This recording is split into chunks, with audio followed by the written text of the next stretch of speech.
All right. So as everyone here has been waiting for, I wanted to just take a few minutes to present on the Municipal Light Plant Energy Mix Report that MCAN will be putting out tomorrow.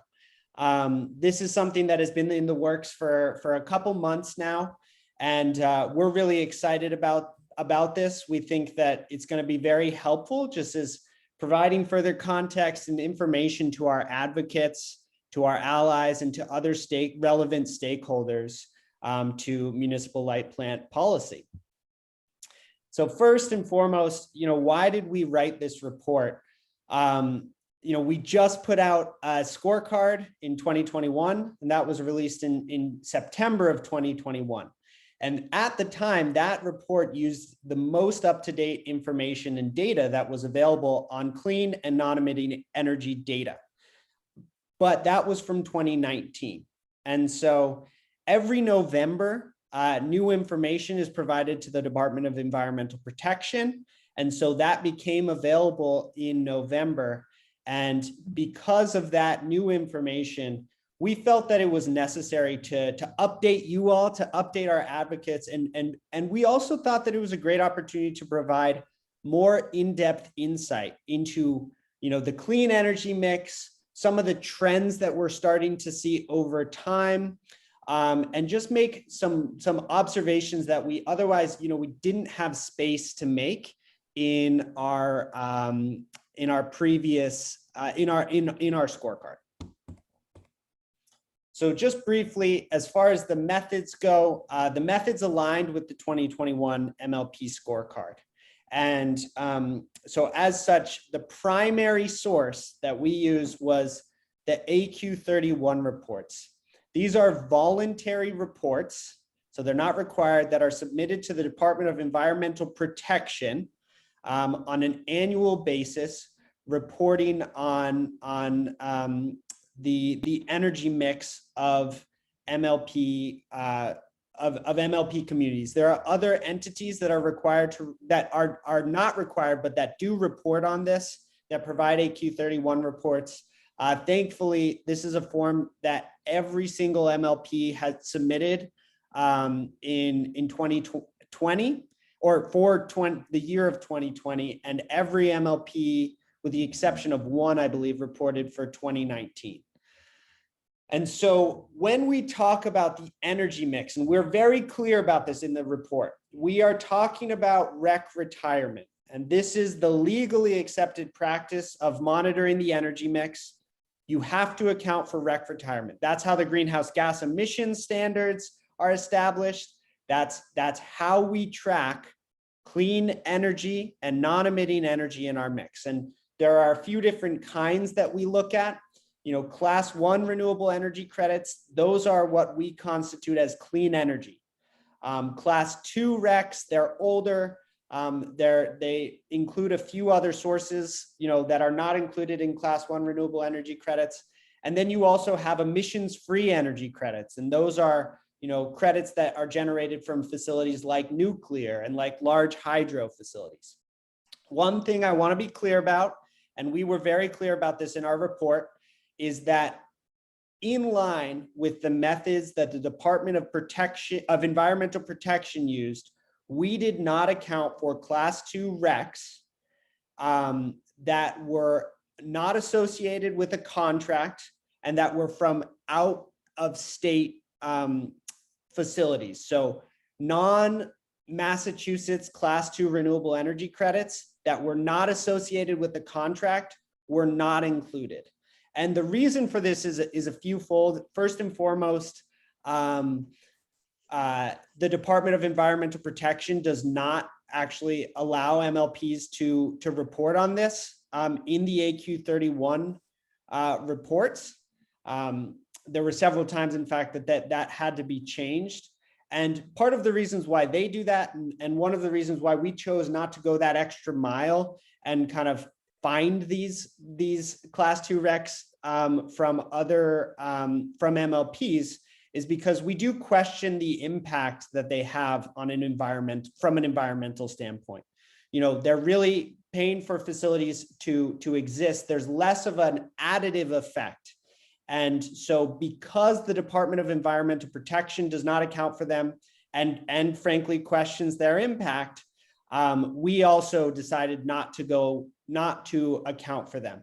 Now, I know that may not be in line with some preferences here on this call and in the MLP communities. We are very transparent about the fact that we don't do this, and we're also transparent about the impact that has. That does not affect the clean energy percentage. It may affect the non-emitting percentages that we report. And we are very clear about this. The other thing that I wanted to just mention is that the denominator that we use is total energy sold rather than total energy writ large. And so this is something that will likely increase the percentage of non-emitting energy because it decreases the denominator. And so in many instances, this decision was favorable to MLPs. It may not be the denominator that everyone uses. The reason why we decided to use it was we felt that it aligned both with the GGES and it aligned as well with the RPS and other policies statewide. So we chose to use that.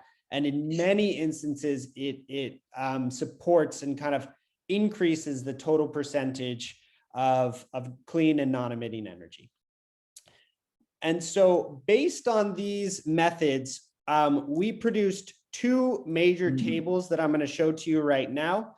The first was we provided a summary of the clean energy percentage and the non-emitting percentage of every single municipal light plant in the Commonwealth of Massachusetts.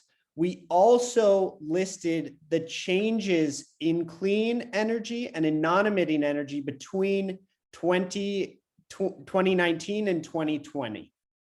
And so I'm sure folks are probably looking at their communities right now, trying to see what their percentages are. I do just want to say this will be up in less than 24 hours. So if you don't see it, that's okay.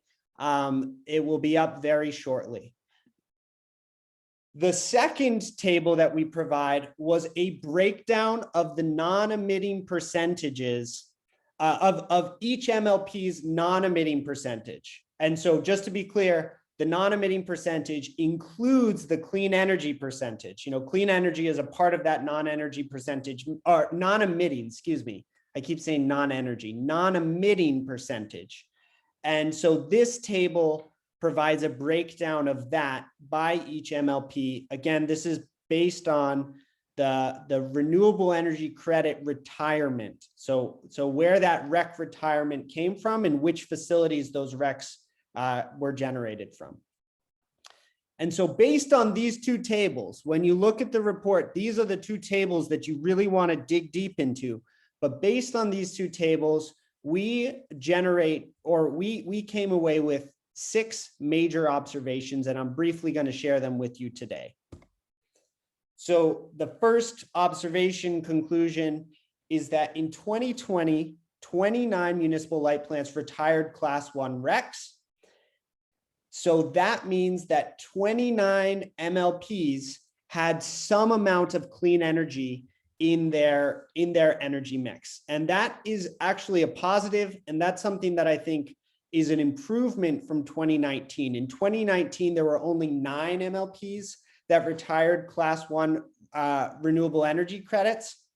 And so we're seeing that drastically increase as far as the number of municipal light plants that retired Class 1 RECs between 2019 and 2020. However, there is still a whole bunch of progress that needs to happen. And the reason is because when you look at what percentage Class 1 renewable energy credit retirement accounts for in the entire energy mix, we saw that the vast majority of MLPs had either 0 Class 1 renewable energy REC retirement or REC retirement that accounted for less than 1% of their overall energy mix. And just for context, investor-owned utilities are required legally. They were required legally to retire RECs to account for 16% of their energy mix. And so when we look at this, we found that 33 municipal light plants in 2020 retired less than 1% of their total energy mix. And so you can see that there is still a pretty significant gap here. Now, that's not to say that we're not seeing progress both in the number of MLPs retiring Class 1 RECs, as well as the number of MLPs that are retiring more Class 1 RECs. We found that of the 7 MLPs that retired more than 1% clean energy, that had more than 1% clean energy, 5 in particular are making significant progress. And we found that 3 municipal light plants were actually exceeding the RPS. And so the RPS level of 16%. And so this is, this is significant. In 2019, that number was 2 MLPs that were exceeding that. And so we are seeing progress here. And I'm just going to show you a table, breaking this down. And we saw that Concord, Belmont, and Wellesley were exceeding the RPS level. We also saw that Braintree and Groveland were making significant progress. And so there was a 4% increase from Groveland, which is something that we like, we see as very positive. So moving on to the third conclusion, we found that 12 MLPs have already met their 2030 legal requirements for non-emitting energy under the greenhouse gas emission standards. And so the 2030 requirement is that municipal light plants have at least 50% of their energy mix be non-emitting.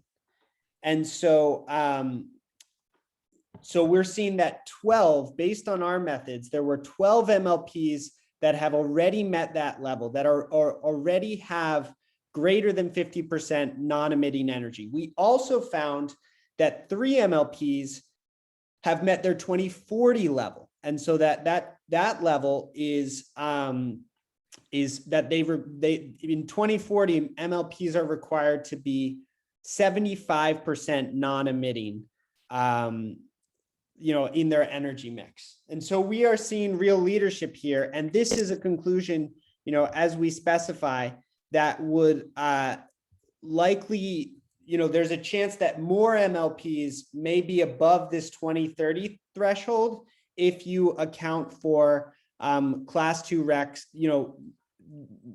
Class 2 RECs that are not eligible for Massachusetts Class 2 RECs. And so that's something that we highlight, and that's something to keep in mind, that there may be more than 12 MLPs that are already meeting the greenhouse gas emission standards. Now, there are a few caveats that we add here. The first is that while we're seeing great progress, that it doesn't mean that the work is done. We found that 11 of the MLPs were below 25% non-emitting. And so, almost as many folks that are above 50% are below 25%. So there's still a lot of work to do across MLPs. And similarly, we highlight some of what we would describe as weaknesses. I guess there are probably some other ways to phrase that, but some areas where the greenhouse gas emission standard is not as strong as we would like it to be. And so we point to meeting this standard as not the end all be all. In fact, we believe that this standard is a minimum that should frankly be met prior to the required year, and it should be expanded on. And so that's something that we flag, and we highlight some of the ways that we see this emission standard as being less restrictive, and as other laws that affect investor-owned utilities. And so this is, this is just to give you a picture of those MLPs that we saw as exceeding the non-emitting, exceeding the GGES. The top 3 are the ones that are exceeding the 2040 levels. So significant progress being made here. The fourth conclusion is that overall, MLPs increased their percentage of non-emitting energy from 2019 to 2020. At the same time, we actually saw that 60% of MLPs decreased in their percentage of non-emitting energy. And so at this point, we're not entirely clear about exactly why this occurred. We do know that there are probably a few factors, the impact that COVID had on energy was not insignificant and may have accounted for this decrease across some communities. Additionally, we were made aware of some outages, some planned outages that occurred for some of the nuclear facilities that MLPs receive a good portion of their energy from. And so those outages were for operation and management purposes, and they may have actually decreased, the total for several of these communities, And so, this might just be a blip in, from year to year. We definitely don't want to see it, and so it's just something that we observed when we compared the data between 2019 and 2030. And we also saw that there were several significant increases in the total percentage of non-emitting energy between 2019 and 2020. These communities probably made up and were the reason why overall MLPs increased in their non-emitting energy percentages. And so we saw, Wellesley had significant increases, as did Middleborough and Rowley, et cetera. So that decrease was not uniform, but similarly, the increase was not uniform either. The fifth conclusion is that MLP's non-emitting energy mix depends very heavily on nuclear energy. This is probably no surprise to anyone who is on this call and who is aware of kind of MLP policy, but we tried to break it down a little bit in light of this, and we saw. Forgive me, I don't have the number in front of me, but somewhere around 2/3, when the collective energy mix of all MLPs, around 2/3 of the non-emitting percentage is accounted for by nuclear energy. And so the remaining percentage is made up by your hydro, your wind, your solar, et cetera. That second table that I showed you, that's really where this can be seen. But the reliance on nuclear is very significant. And we just flag that, and we try to provide some statistical color to exactly how reliant MLPs are on these facilities, where these contracts came from, and some of the concerns we have around the environmental justice implications of this reliance long term. And so we highlight that in the fifth conclusion. We did see some significant increases in nuclear energy between 2019 and 2030. And this kind of lists that out, some of those significant increases. And again, these are probably new contracts, and they collectively caused total nuclear energy across all MLPs to increase slightly by maybe 2% between 2019 and 2030. At the same time, so while there is heavy reliability, we also noticed that there were several MLPs that have no nuclear energy in their mix. And so we do flag that. And I realize that there's 2 Belmonts, so we will fix that. But we do briefly flag that and just kind of show where those communities are, kind of not relying on nuclear energy. The sixth conclusion is that we observed significant kind of fluctuations between 2019 and 2030 and 2019 and 2020. And, from our perspective, this really demonstrates a need for policies and plans to be in place in MLP communities. And we list several characteristics for these policies. These policies are called power supply policies. And we strongly believe that every single MLP would benefit from having this policy, a policy like this in place. And these policies should include a clear schedule for non-emitting energy and how that increases over time, a clear schedule for clean energy and how that increases over time. It should also include a clear process for how these policies can be amended, either on a regular basis or through a process, and the way in which members of the public are able to participate and give feedback on these policies. You know, we know on this call that there are a lot of differing opinions about, you know, what's important. Is it the non-emitting percentage? Is it the clean energy percentage? You know, what matters to each community? Our firm belief is that the best way that you can really get that information is by being very transparent about what your community's policy is, and then being very clear about, hey, we're going to revise this on a regular basis, or hey, if you have a problem, collect X numbers of signatures and we will review this policy.